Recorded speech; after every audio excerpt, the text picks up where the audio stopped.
everyone. Today we are at the most powerful spiritual place, Ganagapur संगम. दत्त महाराजांच्या भूमीत पाऊल ठेवताच एक वेगळीच पॉझिटिव्ह एनर्जी मिळते. पण इथे फक्त शांतीच नाही तर काही गुड गोष्टी सुद्धा पाहायला मिळतात. मंदिराच्या परिसरामध्ये असे काही पोल आहेत ज्याबद्दल एक थक्क करणारी गोष्ट सांगितली जाते, जी पाहून कोणालाच विश्वास बसणार नाही. मंदिरात असे काही पोल आहेत, खांब आहेत ज्यावर लोक आपोआपच चढतात. असं म्हणतात की ज्याच्या अंगात भूत पिशाच बाधा किंवा करणी बाधा असते, ती शक्ती या व्यक्तींना त्या खांबावर चढवायला लावते. हे दृश्य बघून खरंच अंगावर काटा येतो. ही इथली एक देवी शक्ती आहे जी वाईट बाधा दूर करते असं मानलं जातं. गाणगापूरचं दर्शन घेऊन आम्ही आता पोहोचलो आहोत माझ्या माहेरच्या घरी. एक दिवस छान असा आराम केला आणि आता पुढची कामे करायला सुरुवात.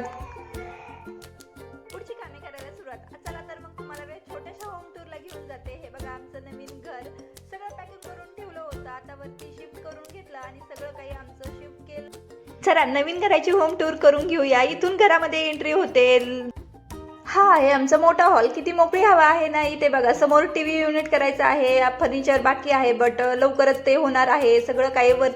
सगळं वरती आणलं आहे बट ह्याची सर्व अरेंजमेंट कशी करायची, कुठे काय ठेवायचं, कोणत्या वस्तू कुठे लागणार आहेत हे मात्र क्वेश्चन डोक्यामध्ये चालू आहे. हे सगळ्याच्याच बाबतीत होतं. हा बघा केवढा मोठा किचन आहे आणि किचन वाटा ही खूप मोठा आहे. स्वयंपाक करताना आता अजिबात अडचण होणार नाही कारण की खूप स्पेस आहे. आणि इकडे एक स्टोर रूम आहे आणि इथे देवाचं मंदिर ठेवलं आहे. मी इकडे पाठीमागे आले होते तेव्हा डबे वगैरे लावून घेतले होते. आणि हो, ही आमची गॅलरी. इथून बाहेरचा व्ह्यू खूपच छान दिसतो. इथे खूप स्पेस राहिला असता. घर करते वेळेस खूप गोष्टी लक्षात येत नाहीत आणि नंतर वाटतं इथे असं करून घ्यायला हवं होतं, ते तसं हवं होतं. मला वाटतं हे तुमच्यासोबतही असंच झालं असेल, हो ना? मला कमेंटमध्ये नक्की सांगा की तुमच्यासोबतही असंच झालं आहे का? हे सामान वरती आणायला या चिल्ल्या पिल्ल्यांनी मदत केली बरं. लहान मुलांनी खूप मदत केली. त्यांची धावपळ बघून खरंच कौतुक वाटतंय.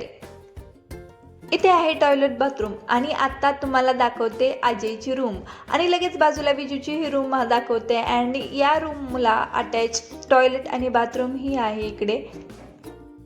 बाकीच्या सगळ्या रूम आम्ही ऑलरेडी भाड्याने दिल्या आहेत. घर आता सगळं माणसांनी गजबजून जाणार आहे. हॉल खूपच मोठा झाला आहे. इथे छोटे मोठे फंक्शन इझिली होऊ शकतात. बट सामानवरती आणताना श्रीषाकडेही दुर्लक्ष होऊ नये म्हणून तिला अगोदर खाऊ घातलं, तिला झोपी घातलं. हे सामान ऑर्गनाईज करणं यामध्ये आम्हाला जेवायलाही खूप उशीर झाला होता. स्वयंपाक करायचाही खूप कंटाळा आला म्हणून आम्ही बाहेरूनच पार्सल आणलं. ही आहे विजयची रूम. या रूमला अटॅच आहे टॉयलेट आणि बाथरूम.